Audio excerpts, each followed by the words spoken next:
presentation focuses on coffee, but not so much more than a cup of coffee.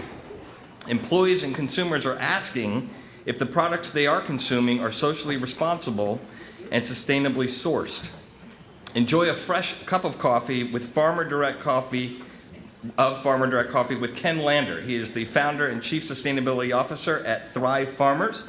He'll tell you how Thrive Farmers Coffee is creating economic sustainability for farmers by fixing a broken supply chain. Ken? Can I slip through? Well, hey, wow, I got a voice. How are y'all?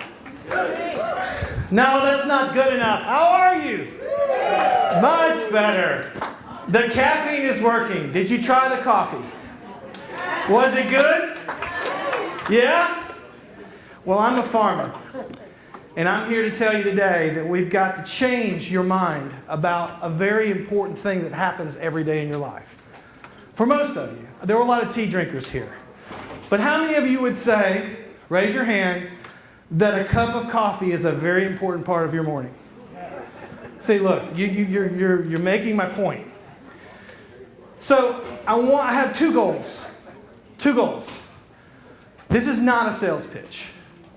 This is getting you to think, maybe to at least think for the first time about why you're drinking the cup of coffee you're drinking. And if you do think about it and you maybe have some conceptions about what coffee is or is not, that maybe when you leave this little bit of talk we're going to talk about today, it'll change your mind on some things. So let me show you a video first.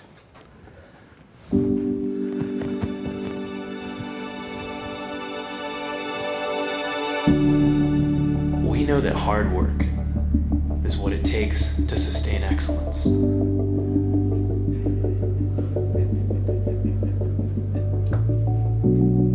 We know that quality is achieved through experience, and that greatness comes from dedication. We know that our home is your home, and we all live together in the world's home.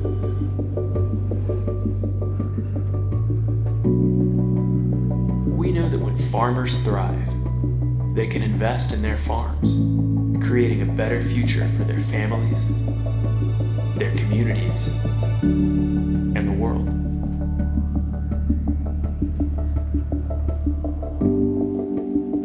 We know that all farmers deserve to thrive.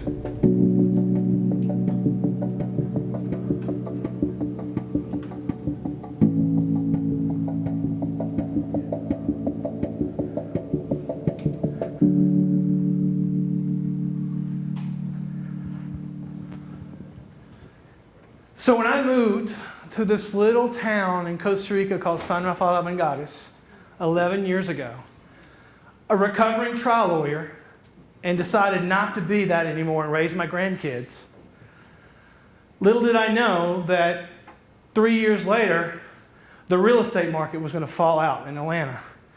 And that was my exit strategy at 38. And my net worth changed by $2.5 million in one day. And all I had was a coffee farm. So I said, well, if you got limes, you make limeade. Well, we had coffee, and I knew nothing about coffee. And so I went to my co-op and I said, hey, look, I grow 6,000 pounds of beans on my farm. I know that if I walk into any grocery store right now, that's being roasted for $30,000. Surely we're doing good in coffee here at the co-op. I was making $600 net profit as a small coffee farmer. $600. And so the reason I took this picture is his name's Kenneth, my name, and he lives in San Rafael, and we're both a little chubby. And so he's actually slimmed up. I haven't. But he's representative of what your cup of coffee is every day. But I bet you, if I ask you the question, no one in this room would think about Kenneth when you poured that first cup of coffee this morning. In fact, the coffee was late this morning. And everybody was looking for it, remember? And there were some people with panic in their eyes because there was no coffee. But I guarantee you weren't thinking about Kenneth. The industry is broken. And it's amazing to me, but look at these three numbers. 83% of all American adults daily consume coffee. 83% of you raise your hands. Yes or no? Okay? $100 billion. You guys are a lot more in the corporate world than I am. I'm not a corporate guy, but I can tell you that's a lot of money from where I come from. $100 billion is the second largest commodity behind oil. Now you tell me why farmers are dropping out of farming coffee at double-digit rates when it's a $100 billion industry, and 83% of all the human beings in the United States drink it. Explain that to me. It's hard. The system is broken, and I'll tell you how it's broken. The problem with a coffee farmer is you don't know if the market's going to be up or down. All you know is your cost of production is going up, right? And how many of y'all paid less for a pound of coffee in a grocery store in the last 5 years? For a cup of coffee at a cafeteria somewhere? Huh. See, the farmers don't play by the same rules that we all play by. And that's the problem. So Thrive was born out of necessity. And really we stand for three things, and these pictures kind of show it. That's Roman. He's my right-hand man in Costa Rica. He actually farms a coffee with me. That's Franco. And our job is to take this fruit and get it in a truck and get it all the way to your office pots in your corporations every day. That's our job. So we're not about commodities. We're about partnerships. We're a farmer's market, not a commodities market. You guys go to farmer's markets? Sure you do. You go to farmer's markets? You buy your carrots, and you see the farmer on the other side, and man, those carrots taste good because you know you're helping the farmer. They came down from wherever they came from to the city, and you bought your carrots from them. And you love them for it. Why can't it be that way in coffee? So we're a farmer's market, not a commodities market. We're also, you're not going to see the word trade anywhere on Thrive's website because we're not about trade. We're not a buy-sell. We're a stakeholder with the farmer, and we take the farmer all the way to market. And they share in the end results. So it's about partnership. It's about relationship. How many of you would say that relationships are a really important part of your business? So why aren't you in relationship with the farmers of the coffee you drink? Powerful question, huh?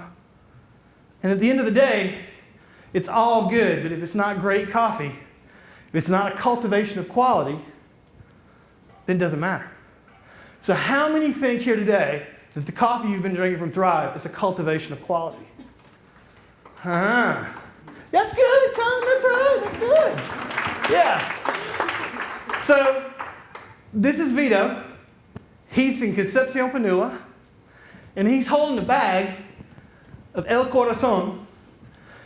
And there's Vito on the shelf at one of our supermarkets, and he's also in your cup right now.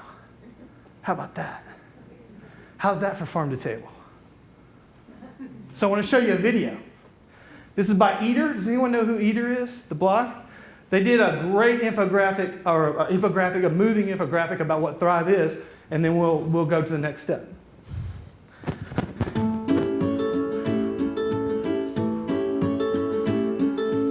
In the current coffee industry, a coffee farmer has two big problems. First, they lose control of their product when they sell their coffee fruit. And afterwards, there's buying and selling between middlemen along the chain, from importers and exporters to roasters. But the farmer sees none of the revenue created by this buying and selling. On top of losing control of the real value, a farmer is a victim to a wildly fluctuating and sometimes arbitrary commodities market which dictates the price of his or her coffee fruit. A farmer might produce the same amount of coffee with the same quality every year And because of the commodities market, he might wake up one day and his crop is worth 30% less than the year before. But what if we change all that? What if we connect farmers to a supply chain where a farmer is involved from his crop all the way to the consumer? Provide a revenue sharing model with fixed percentages of revenue that are tied to quality and not tied to the commodities market. With Thrive Farmers, this is now possible. As long as the retail price of a cup of brewed coffee or the price of a bag of coffee remains relatively stable, the Thrive Farmers model allows a farmer to have a predictable price point year after year. This allows a farmer to plan for the future of his family and his farm. Because this revenue sharing model is built to scale, there's no end to how many coffee farmers, wholesale companies, and corporations can participate and have an impact in this $100 billion industry. So now it's time to do your part. Know the story of your coffee and where it comes from. Choose specially grade roasters that deal directly with farmers and spread the word. So they make me play that video because if I told that story, it would last about 10 minutes. So that's why I play that video.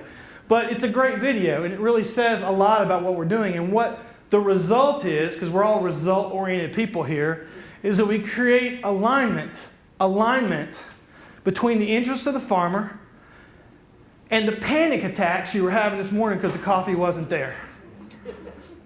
So now what you care about is also what the farmer cares about. And that's a powerful thing. That's a powerful thing. So how does that apply to us in this group? Well, that's Vinicio, and that's Vinicio and his coffee farm. And that's Vinicio shaking the hand of a Chick-fil-A operator. We're the coffee plot. We were very blessed to get the deal to be Chick-fil-A's coffee provider 2 years ago. And it showed us one thing. It showed us that corporate America can vote with its dollars. It showed us that by just changing the cup of coffee you can drink, you can literally change the landscape of farming communities around the world. The problem is, it's such a small part of the overall P&L of a company, no one wants to think about coffee. Right? So it's time to listen about that, right? The other thing I hear a lot, and it was great this morning to hear, everyone talks about employee engagement, right? Well, I'm not a big fan, all evidence to the contrary, about using a lot of words. But the point is that habits speak much louder. Can we be habitual in our sustainability by just doing a simple thing of drinking coffee every day?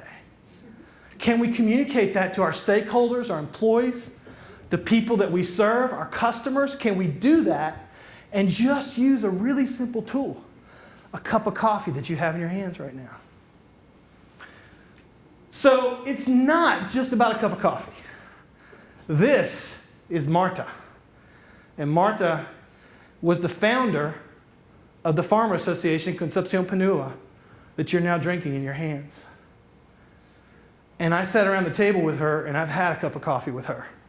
And folks, it tastes wonderful.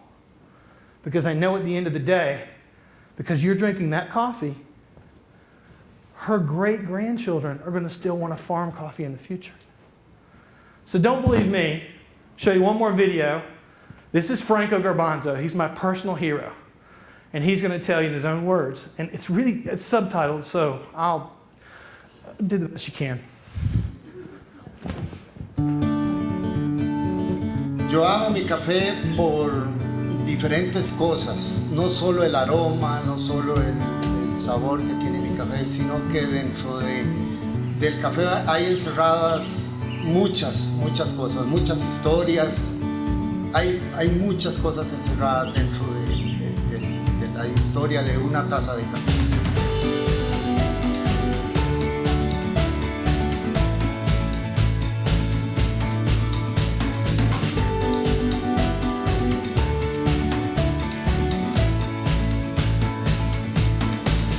Pero también aprendí a conocer que hay otras partes en el proceso del café. El beneficiado es un arte. El recogerlo, el quitarle la pulpa, el secarlo, es un arte, es Y también es un arte el transmitirle eso al consumidor, al consumidor final de café. Eso lo estoy aprendiendo con Try Farm.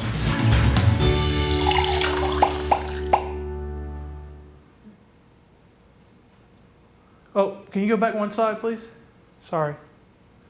So look at this picture, folks. And at our booth, there's some postcards for you guys to take with you. But these are the 14 farmers that grew your coffee that you're drinking right now. They're in their 4th crop year with Thrive. And they're making 6.5 times more income than they did before they met Thrive. Let's change the way we think about sustainability. Let's make it habitual. Let's find ways in our organization that we can actually change things by the things we do every day and make it simple as a cup of coffee. So I'm done, but if there's any questions, can we take a question? We got to roll. Okay. So anyways, if you have any questions later on, come see me at the booth. And your dedication, your passion is awesome. Thanks. Thank you so very much.